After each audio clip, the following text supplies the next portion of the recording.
Praise the lord. ఈరోజు దేవుని వాగ్దానము, నీతిని కృపను అనుసరించువాడు జీవమును నీతిని ఘనతను పొందును. సామెతల గ్రంథము 21వ అధ్యాయము 21వ వచనము. సహోదరి సహోదరులారా, సామెతల గ్రంథం 21వ అధ్యాయంలోని అత్యంత ఆశీర్వాదకరమైన ఒక విశ్వాసి జీవితానికి పరిపూర్ణమైన ముగింపును మరియు ప్రతిఫలాన్ని వాగ్దానం చేసే ఒక అద్భుతమైన వచనాన్ని ఈరోజు మనం ధ్యానిస్తున్నాం. లోకంలో మనుషులు దేనికోసమైతే నిరంతరం పరుగులెత్తుతుంటారో వాటన్నింటినీ ఒకేసారి ఎలా సొంతం చేసుకోవాలో ఈ వచనం మనకు నేర్పుతుంది. ఈ లోకంలో సక్సెస్ సాధించడానికి మనుషులు రకరకాల మార్గాలను ఎంచుకుంటారు. కొందరు ధనాన్ని, మరికొందరు అధికారాన్ని నమ్ముకుంటారు. కానీ దేవుని వాక్యం ఇక్కడ ఒక తిరుగులేని ఆత్మీయ పెట్టుబడిని, దానికి లభించే అపరిమితమైన లాభాలను 2 స్పష్టమైన భాగాల ద్వారా వివరిస్తుంది.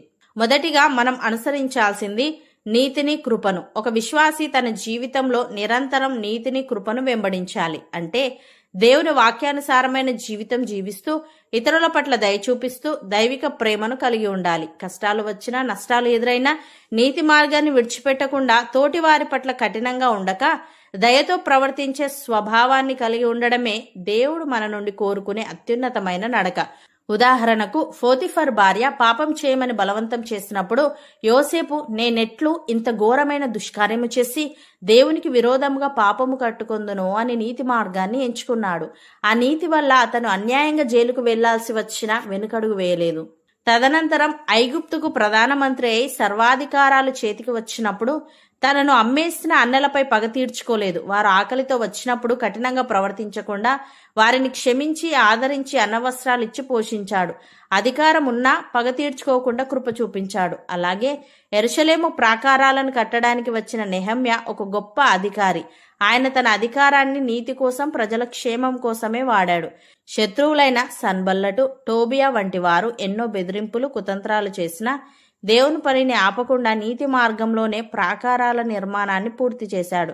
ఆ కాలంలో ఉన్న కొందరు ధనవంతులు, అధికారులు పేద యూదులను అప్పుల పేరుతో పీడించి వారి భూములను, పిల్లలను దాసులుగా చేసుకుంటున్నారు. ఇది తెలిసినప్పుడు నెహమ్యా కఠినంగా ఊరుకోలేదు.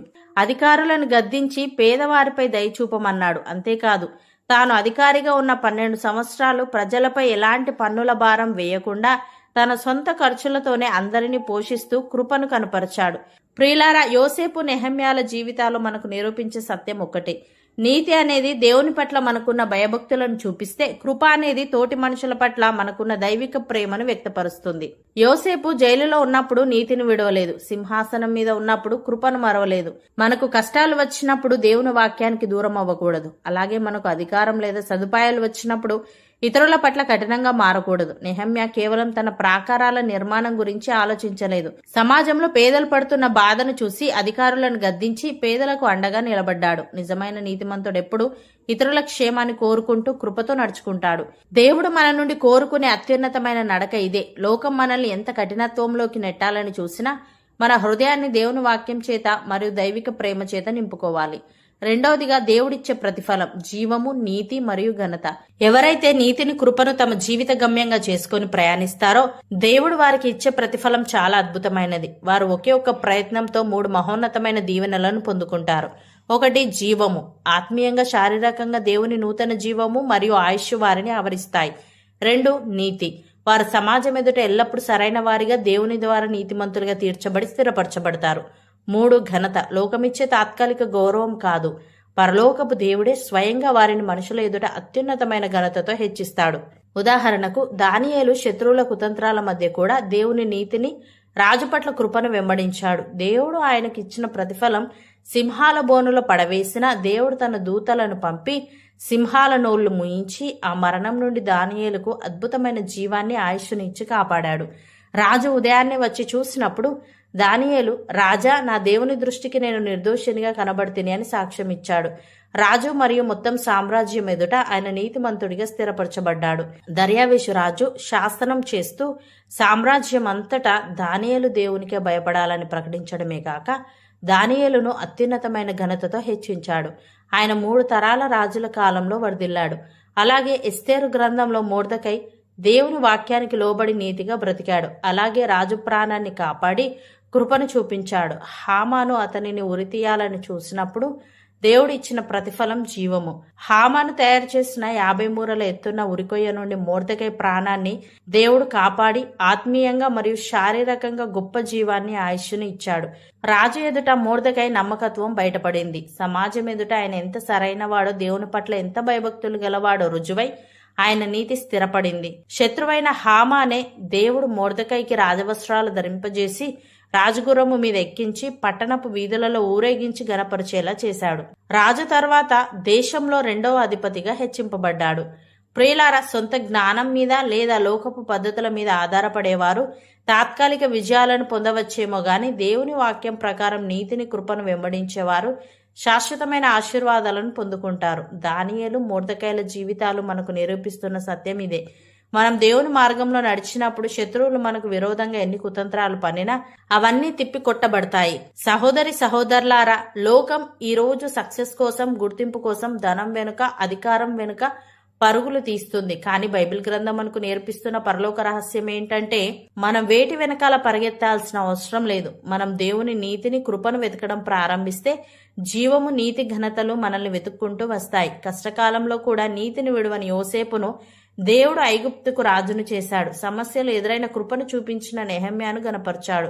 సింహాల బోనులో సైతం నీతిగా నిలబడిన దానియేలుకు జీవాన్ని హెచ్చింపును ఇచ్చాడు. శత్రువుల కుతంత్రాల మధ్య నలిగిపోయిన మొర్దెకైని సింహాసనం అంతటి ఘనతతో నింపాడు. ఈ రోజు మన జీవితాలు ఎలా ఉన్నాయి? శోధనలు వచ్చినప్పుడు నీతి మార్గాన్ని తప్పిపోతున్నామా? కొద్దిగా సదుపాయాలు లేదా అధికారం రాగానే ఇతరుల పట్ల కఠినంగా మారుతున్నామా? ఆలోచన చేద్దాం. మన సొంత జ్ఞానం మీద కాక దేవుని వాక్యం మీద ఆధారపడదాం. ఈ రోజు నుండి మన దైనందిన జీవితంలో దేవుని నీతిని కలిగి ఉంటూ తోటివారి పట్ల కృపతో నడుచుకోవడానికి తీర్మానం చేసుకుందాం. నిశ్చయంగా దేవుడు మనలను జీవముతోనూ, నీతితోనూ, పరలోకపు ఘనతతోనూ నింపి ఆశీర్వదించును గాక.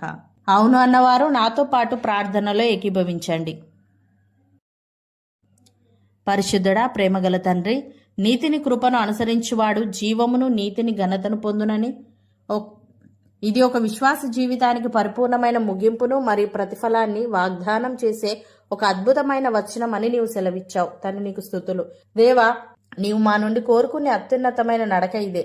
కనుక లోకం మమ్మల్ని ఎంత కఠినత్వంలోకి నెట్టాలని చూసినా మా హృదయాన్ని నీ వాక్యం చేత మరియు నీ ప్రేమ చేత నింపుకొని మా దైనందిన జీవితంలోను, మా కుటుంబంలోను, మేము చేసే పనిలోనూ స్వార్థం లేని నీతిని, కఠినత్వం లేని కృపను కలిగి జీవించే వారంగా ఉండుటకు సహాయము దయచేయమని, మేము చేసే పనిలోనూ స్వార్థం లేని నీతిని, కఠినత్వం లేని కృపను కలిగి జీవించే వారంగా ఉండుటకు సహాయము దయచేయమని, మేము నీ మార్గంలో నడిచినప్పుడు శత్రువులు మాకు విరోధంగా ఎన్ని కుతంత్రాలు పన్నినా అవన్నీ తిప్పి కొట్టబడతాయి. గనుక నీకు కృతజ్ఞతలు చెల్లిస్తూ మాకు ఎదురయ్యే ప్రతి ఆటంకాన్ని నీ శక్తితో అధిగమించి నీవిచ్చే ఘనతను పొందుకుంటూ నీ నీతిలో నిలిచే వారంగా ఉండుటకు కృపచూపమని ఈ వాగ్దానాన్ని నమ్మి ప్రార్థనలో ఏకీభవిస్తున్న ప్రతి ఒక్కరిని ఆశీర్వదించి నీ పరలోకపు దీవెనలతో వారిని నింపమని యేసుక్రీస్తు నామమున ప్రార్థిస్తున్నాము తండ్రి.